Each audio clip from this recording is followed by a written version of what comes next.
let's get a little bit controversial, shall we? I don't know why I laughed that way. I've been seeing a lot of, as time goes on, as we get closer and closer to the launch of the Nintendo Switch 2, as pre-orders are going and people are getting saltier and saltier, I see a narrative popping up. I made a video vlog about it, about this idea around the game cart sharing. And, well, the game cart sharing itself has been a little bit of a challenge. It was somewhat simpler when I first started doing the game cart sharing with my daughter. Digital, mind you. I didn't have much issue at all, actually. I would log into my account. She's a child, so she didn't have a full functioning accessible account. And she'd get to play my digital games. Super normal, right? Super normal. And that was that. I was able to share Mario Kart with my daughter. She really likes Mario Kart. I was able to share some other digital titles with my daughter. No problems there. And I felt like I had full control over all of my digital games. This is something that I have seen be a point of contention. And I was sent a couple shorts as well as some other videos of people screaming about Nintendo's corporate greed. And I really was like, okay, I want to think about this the most logical possible and give you guys free reign to go crazy in the comments. You can come at me, dude. Literally come at me. I mean, don't get personal. That's weird. Don't be that weirdo. But if I'm way off base, that's fine. But let me do my best here to try to break down how I see it, and then you guys let me know. Am I off base? I'm welcoming it. I'm asking for it. Now, as I understand it, the game cart sharing situation is an answer to a kind of a question that no one was asking, but then once it was kind of posed, we're like, oh, maybe this is a good idea, right? And you'll have to apologize, the spilt water. I spilt water when I was transferring it out of the decanter. So the first thing that we need to establish, which I go over in my vlog if you want to go back and watch it, is game cart sharing. The way that digital game cart sharing or virtual game cart works. Essentially, it turns all of your digital games into a game cart, a virtual game cart. It essentially takes this non-existent thing that is out there in the ether, and it goes, all right, digitally it is now this. It is this this somewhat physical NFT-like situation where now your game has a form. That form is the virtual game cart. And whereas before you were able to just log into your account and then be like, hey, here's my game, now you have to actually go and, well, share it, so to speak. And that, for a lot of people, is a problem. That's an issue, because sharing the game cart creates this extra additional step. That additional step makes it a lot more challenging for people to duplicate games and share with each others. In fact, the comments I was reading in one of the more poignant shorts was like, I don't like Nintendo telling me how to play my games and what to do with mine. Their hands are in my pockets. This wasn't done for convenience, it was done for greed. And now I understand. If you have that viewpoint and you're looking at it kind of searching for the negative side in this situation, oh my gosh, it fits the bill. It absolutely seems that way. It seems like they're intentionally creating a system in which games being shared is no longer something that can be done, and now they're forcing people to purchase multiple titles over and over again to indeed charge people more money and make you, the gamer, have to spend more and coat the pockets of greedy Nintendo. That's exactly what it looks like if you're searching for it. But at face value, this is the problem that I start to find to have with this whole situation. So first off, let's bring back my daughter's situation. She has her Switch, I have my Switch. I want to play Mario Kart. I'm playing Mario Kart. I'm done. She's like, Dad, can I play Mario Kart? Yes. Here you go. Here is Mario Kart, right? Take it out of my system and I hand her Mario Kart. Here is her Mario Kart. Now I want to play Mario Kart. Physical, mind you. And so, well, hey, Juju, can I have a turn? Yeah, sure, Dada. Turns off the system, takes out Mario Kart, and gives it to me. I know this is Zelda Ocarina of Time. That's a terrible flex. Let's flex this one instead. So, there we go. And that makes total sense. Here it is. If I was going to play Mario Kart and do it physically, it would be absolutely absurd. Is this Nintendo's way of being greedy? if we bring it to a physical situation, right? I'm trying to illustrate this physically. I'm playing a game. My daughter says, I want to play the game. I thus turn off the system, give her the game. Now she's playing the game.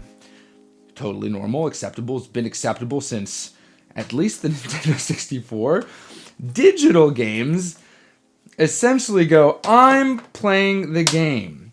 Now what I'm going to do is I'm going to go on airplane mode. And now that I'm on airplane mode, nobody knows I'm playing the game. And now my daughter wants to play the game. Well, no one knows what I'm doing. And so she can start playing her game. No problem, because no one knows what's happening underneath this thing, right? Until I turn on the internet and then, oopsie-daisy, I don't have a game plugged in anymore because I only really have one license. I turned on the internet, I can't do this, and now I get kicked off because someone's playing the game. What Virtual Game Carts has essentially done is made it so that you can't do that.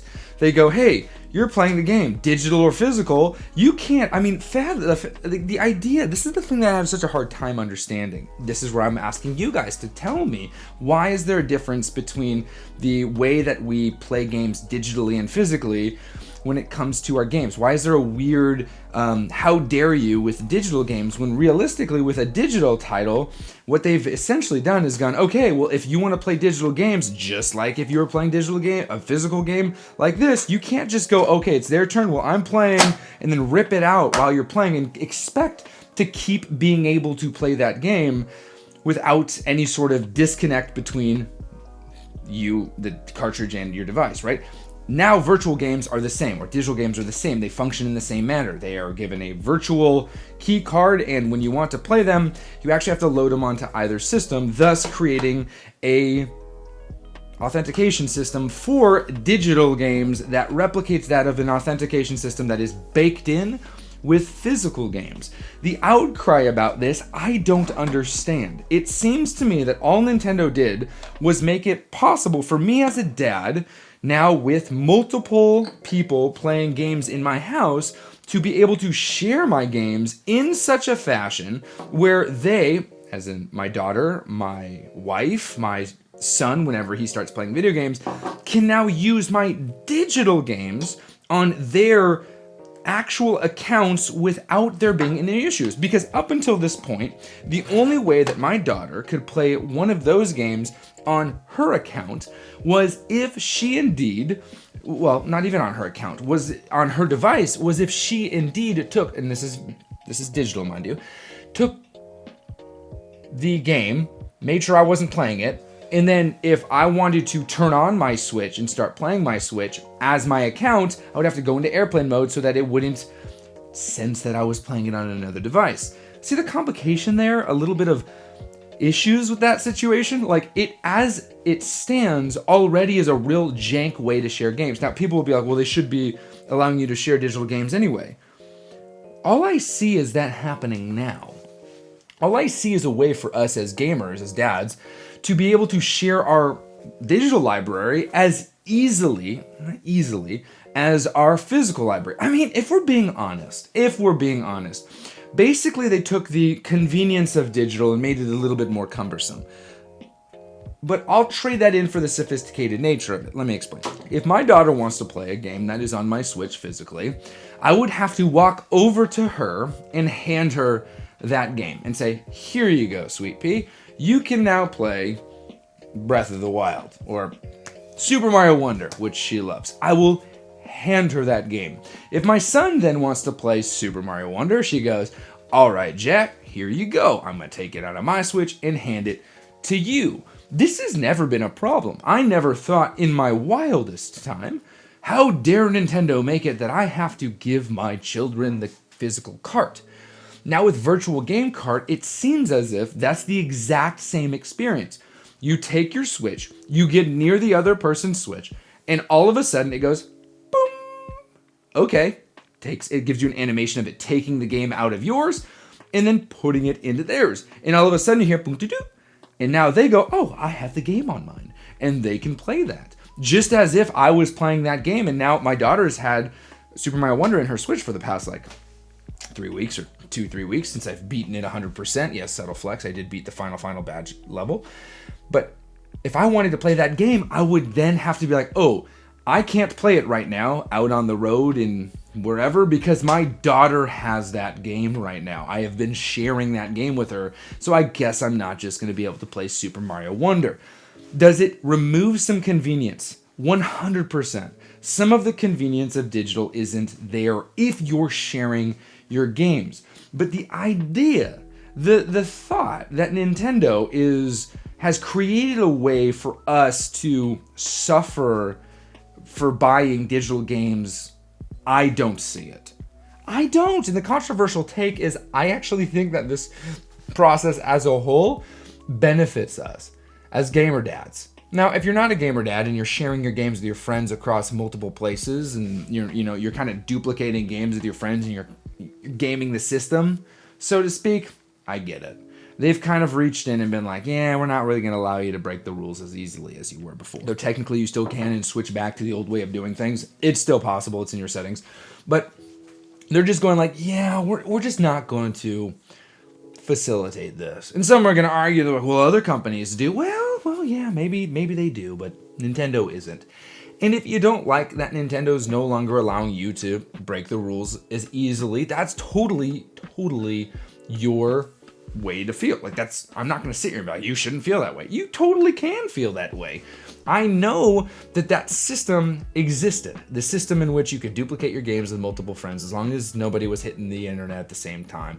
And you could share your games that way. Never the most practical, but you could do it. But when I look at the Nintendo Switch and I look at the future of gaming as a whole and the way that things are panning out, it seems that, unfortunately, digital is indeed the way that we're being pushed. I don't love that idea just because I'm an old school kind of guy. And I like physical media and I like the idea of putting the cartridge in and doing the thing. And sure, they're now animating the cartridge situation, but even that, it's just kind of fake and it's no fun. Where did my coffee go? Okay, here we go. It's not comforting to know that you have more coffee and you can't see it. I'm low on the caffeine today. I'm sorry for missing yesterday. I know a lot of you guys missed it. But when I look at this and I go, okay, this is a more sophisticated way to play, I feel a little bit more comforted in the fact that there are going to be steps in place for me to be able to share my digital titles better than I was before. Because before, the way that I would share digital titles, there would have to be some really janky way of going about it. There's some really, okay, make sure I don't hit the internet here. If I do hit the internet, it will kick the other person off. If it kicks the other person off, I have to re-authenticate.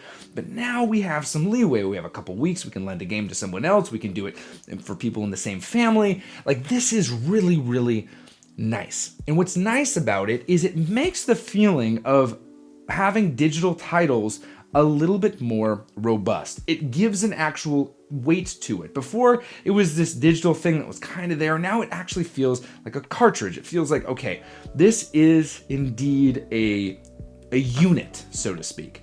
Because games now, like even the ones that we see on Switch, are going to be game keys, this does cause a little bit of a discomfort. Some people seem to be really frustrated about it. I, for one, I really honestly couldn't care less. It is what it is. Am I going to go and purchase a game cart that has a game key only on it? I don't know. I may not, right? I mean, that's essentially what some of the games on PlayStation are. They're just game key cards. There's really not much on there for you. You have to download the whole entirety of the game anyway, so really that authentication that exists on there is none other than a game key card. I know not all of them are that way, and I'm not suggesting that they are, but what I am saying is this is just kind of the way it is. I know that the console gaming space is different. It is a different kind of feel from that. But for me, I like that comfort, that feel, that closed ecosystem. Again, I'm coming from Apple. You guys know us Apple people. We like how limited our access to things are. It's nice. It's nice because we'd rather, just like going to In-N-Out today, I'd rather have one thing be done very, very intentionally than 150 things be done kind of intentionally, right? So let me give an example of what that looks like. In-N-Out is one of my favorite establishments to go and grab food on the go. Not because it's the best burger that's ever existed, because it most certainly is not. The best burger that's ever existed was at Haven Gastropub circa 2014, when we, as people in the food and drink industry, were able to get industry discounts, and they had a delicious burger. It was incredible burger. Best burger I've ever had. Best burger. Industry night, 50% off of a $20 burger. And it'd tell you what, I'd spend the full $20. I would. It was phenomenal. The best little French fries, fresh cut French fries, as well as an incredible house-made ketchup. Oh, it was phenomenal. Alas, it no longer exists. But In-N-Out, again, not the best burger in the world, but most certainly the most comforting. I will give it that much. I go to In-N-Out because I want one thing to be done and one thing to be done only. I want a comforting experience with a very, very delicious and predictable food moment. I want to know what I'm getting. I want to get that thing. I want to eat that thing and leave with the exact expectation that I had upon entering, which was I'm going to like every bite and I'm going to leave feeling satisfied. I'm not going to feel like I was insulted based on pricing structure, and I haven't had to wait all that long. I know what I'm here to do. Yes, sometimes the lines in the drive-thru are a little bit long, but it's to be expected at certain times. I plan accordingly, and my experience is going to be great. My children are going to enjoy it. It's going to be a phenomenal experience for them. My family, my dad, my mom, my wife, my kids, little babies. Both of my kids' first introduction to ground beef was In-N-Out Burger. And I'm not even ashamed to say that. Both of my children introduction to cow meat was In-N-Out Burger. Yo, I'm not mad at that. Very Californian, right? And I'm not a Californian. I'm from Seattle, forever be from Seattle. But that experience is extremely, extremely expected. Contrast that with something that has tremendous amount of options and is good. We'll call it the Cheesecake Factory. I don't know if any of you guys have been to a Cheesecake Factory or know what a Cheesecake Factory is. They sell cheesecake, but they have a menu. I kid you not. That is a book. It is a book. I don't know how many pages are in it, but I would argue that it's at least a dozen, if not 2 dozen. You can get anything from orange chicken to carne asada burrito to a French, ratatouille, all the way up to a nice, good ribeye steak. When I say everything, I mean everything. And it's moderately okay. Moderately. You're not going to have your best ribeye steak at a Cheesecake Factory. Maybe they'll get a good set here and there. You're obviously not going to get the best Chinese chicken salad at a Cheesecake Factory either. Again, it might be good, but they do it moderately okay. But when you enter into that situation, you're hit with option after option. I mean, it's not uncommon for people to be like, oh, God, I don't even know. We got this, we got that. We got this, we got that. I made this example with Red Robin before. But I'm talking about when it comes to the future of gaming and how I see it as someone who has less and less time. I look at it as, okay, so I have a certain budget in mind. I have a certain thing. Also, Cheesecake Factory is exponentially more expensive than In-N-Out. I have a certain budget in mind. All right. In that budget, the financial obligation is the smallest part of the budget. Right. As a dad and a working professional, the biggest part of a budget for me is my time budget. A lot of people out there are worried about the prices. I see some snarky comments in my thing, like, I hope you have money to, spend on these new game prices. Actually, if I'm being straight with you right now, I have a lot less worry in my heart and my mind about the dollar amounts of games and a lot more worry about when I'm going to be able to game. That's like the truest part of that. That's a cup. Okay? That's literally how I feel about this. I genuinely am like, okay, so we're dealing with a situation where stuff is going up. The dollar amount for me is far less scary than the time I have to play these games. My kids are 2 in like 3 weeks and almost 5. My time is just gonna be gone. We're probably gonna have to homeschool here in a couple of months. We're probably gonna have to look into some other sort of alternative way to do childcare and that. I'm running it, mind you, right? This kind of thing means that my time is just fleeting. It's gone. It's gone. So where am I gonna be able to have that best experience? Is it gonna be driving to the restaurant? Is it going to be going to that nice sit down? Is it going to be asking? They take my name, I sit down, I wait for those times, I have to find parking somewhere, I have to go to that Cheesecake Factory, I have to do this, do that. Dude, there's so much in between the moment I want food and the experience alone. Yes, this looks like dine-in versus fast food, and it very well might be that comparison. But what I'm suggesting is I want that experience that I know is going to be it. Am I going to miss out on the cultured experience and the grand, wild, world-like cuisine of Cheesecake Factory? Not be able to have that delicious filet mignon avec le, le champignon and le whatever. Maybe. But Papa's cool with just having a couple Flying Dutchmans with a side of fries and a nice, very large, unsweetened iced tea. I'm fine with that, right? I'm cool with that.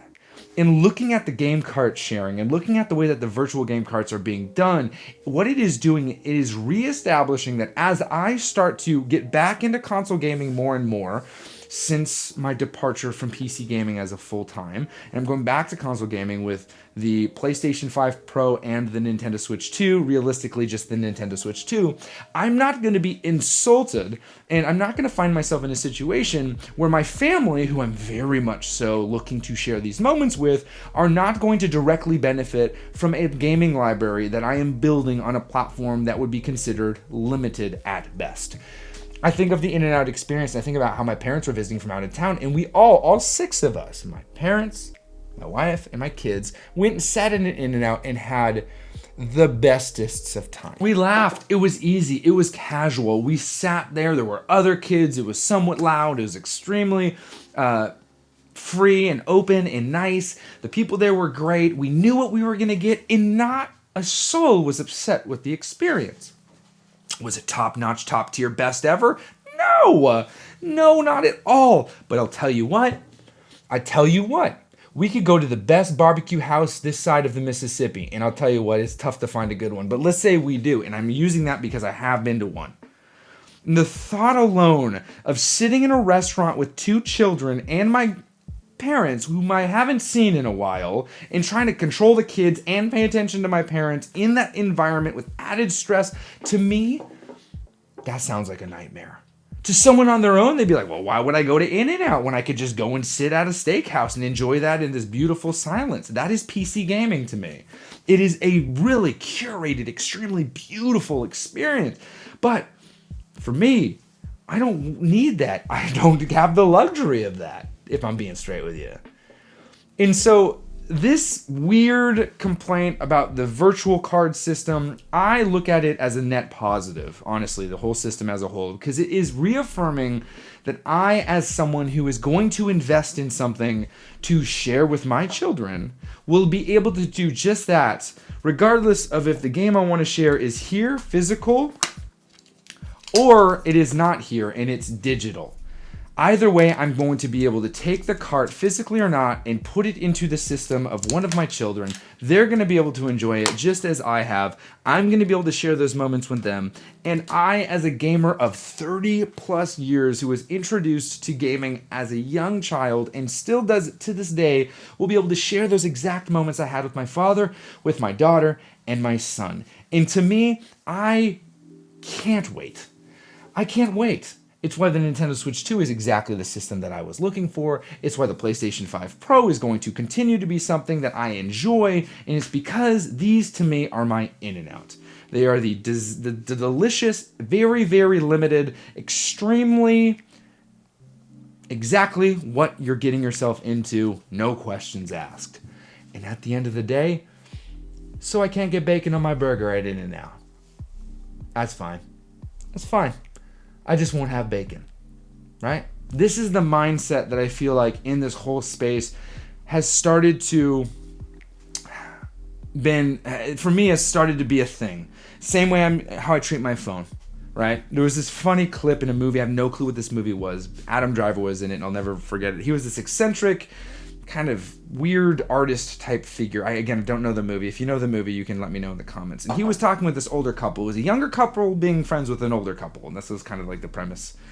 I don't understand exactly. But there was this moment when they were talking and they were asking each other, what was the name of that actor? And they were going back and forth and they couldn't figure it out. And one of them, the older couple, pulls out their phone and said, here, let me just look it up. And Adam Driver's character, right? This is a character, eccentric young character, looks at the older couple and says, no, we just won't know. Can you imagine?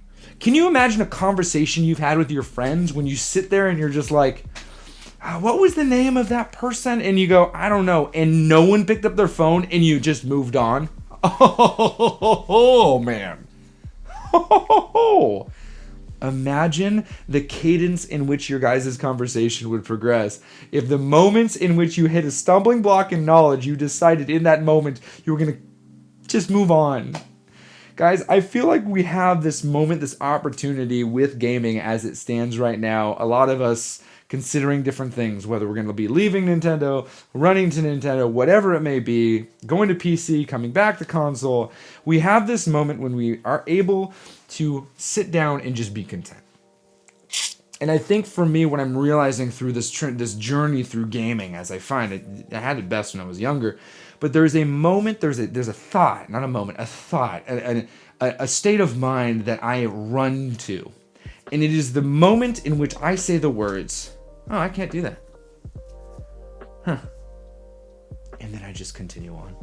You know that I didn't play Twilight Princess, and I didn't play Skyward Sword, and I didn't play Four Sword Heroes. 3 games, all right, Four Sword Heroes is kind of whatever, but I didn't play 2 of the biggest critically acclaimed Zelda games. I didn't own them.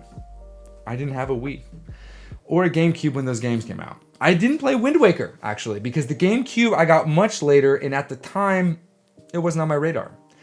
When Wind Waker came out, I didn't have a GameCube, and you know what I said? Okay, I guess I'm going to play something else.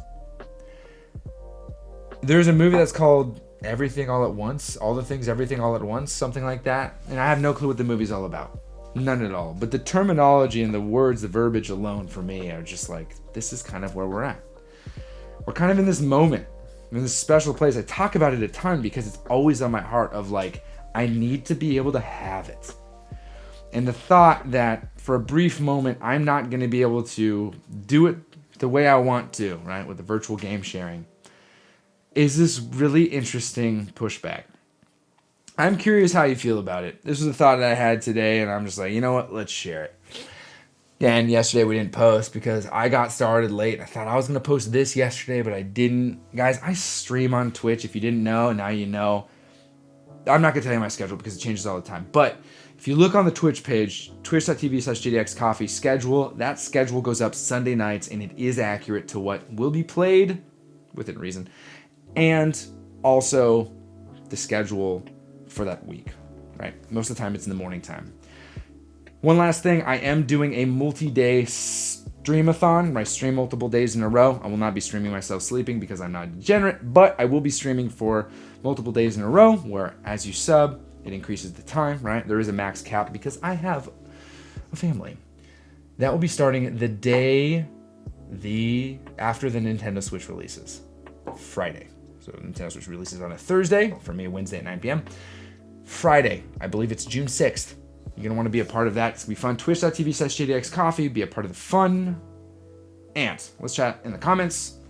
If I don't get back to you in the comments, don't be offended. And now I want to finish the video doing something new, which is reading a comment from somebody that someone wrote.